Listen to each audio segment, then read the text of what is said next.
morning and welcome back for another edition of Hawk Talk. I'm Tyler Dewan, your host again for this week. Joining me today and welcome back to the show, head coach, Coach Wetzel. Thanks for coming back. Thanks for having us. And also joining us on the set today is junior guard Curtis Redd. Curtis, thanks for being here this morning. Thank you. Yeah. Coach, we're sitting at 6-8 overall, 4-5 in the NAIA opponents, and 3-3 in the last 6 games.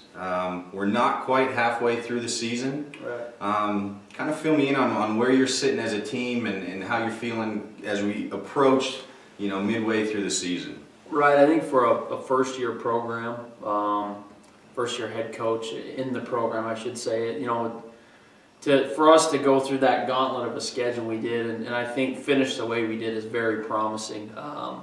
You'd mentioned 4-5 versus NAIA opponent. Well, that's NAIA Division I. Right. We are obviously in NAIA Division II. So for us to come through that, finishing the way we did, that's very, very promising. Says a lot about this team's resilience and ability to continually improve. Our November record was we started out a little slow, and that happens under a new regime, if you will, and a whole slew of new players. But we finished that strong November schedule really, really well.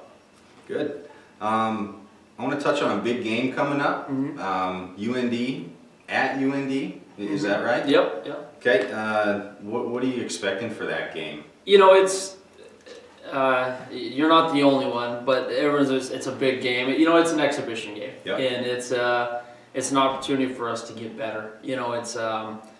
I'm more concerned with getting ready for league play than any kind of win or loss against a Division I opponent. You know what I mean? I've been fortunate enough to be in that locker room, and we're fortunate for the opportunity they're giving us to play this game. It means a lot to our kids. It's always exciting to go play up a level, but we're just trying to get better, continually improve, and use this game as a way to go into Christmas break, hopefully on a note that carries over into January in the league play. Every game's a big game, and for us, it's just another opportunity to get better. Absolutely. If I could be any encouragement, I believe it was 2009. DSU went out to play NDSU in Fargo, and they battled them to the very end. I think it was 2-point lead swing either way through the whole game. I mean, Nate Lepsock was playing back then, Brandon Thomas. But they played the Bison tough. I mean, really? To the very end. I mean, they could have went either way. Right. And so I think you guys, like you said, it's going to be fun. It's going to be good.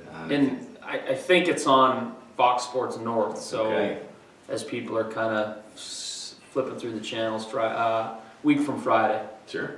Cool. You guys have done some great things in the community. Over the past few weeks, you helped out at the Thanksgiving meal plan. You guys are packaging meals and helping out, and then you guys also help decorate for the holidays. Tell me kind of why you guys want to show support in the community like that. Well, it's obviously always important to give back to the community, because they're the ones coming to our games, supporting us, whether it's a monetary standpoint or just a fan base standpoint. But that's unsaid. You should always try to provide within your community. But furthermore, it's an opportunity to show these young men, hey, there's more to life. We get caught up in our bubble a little bit as an athlete and as a coach.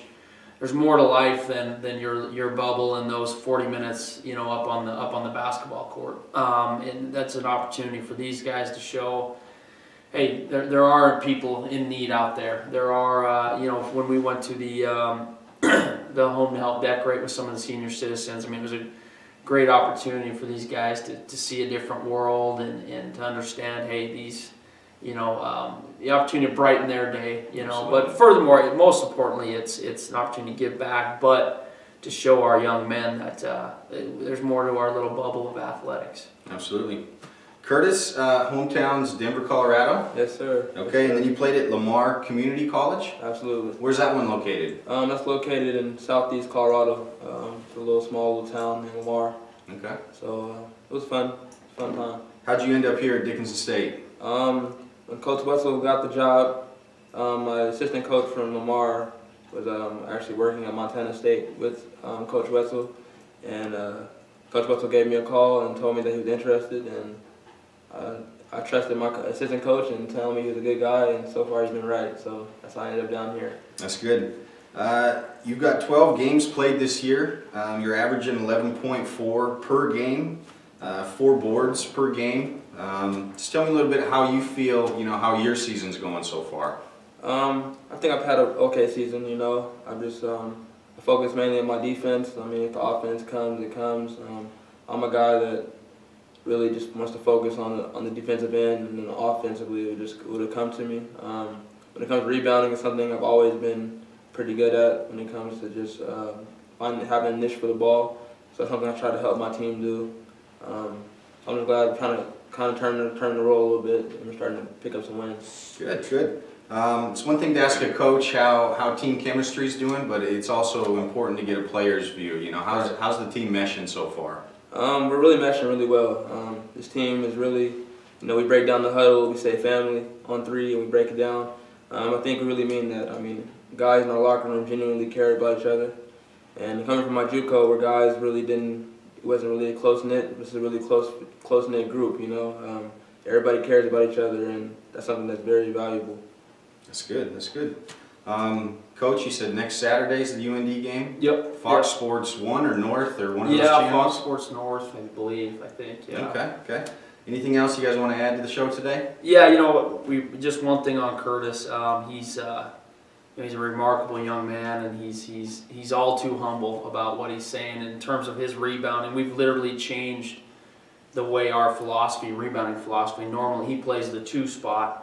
Normally we send our 1 and 2 back in transition defense, and he is such a good rebounder that we've literally changed the way our philosophy on that. Now he has the ability to crash, and it gives up some transition defense once in a while, but and that's the kind of kid he is. He's far too humble, but he has been an absolute beast for us this year, and goes without saying, he is an everyday guy. He is, what you're going to get with Curtis Redd. He's going to play till exhaustion, and he's gonna play his heart out for you. So we're really lucky to have him, along with everyone else on the team as well.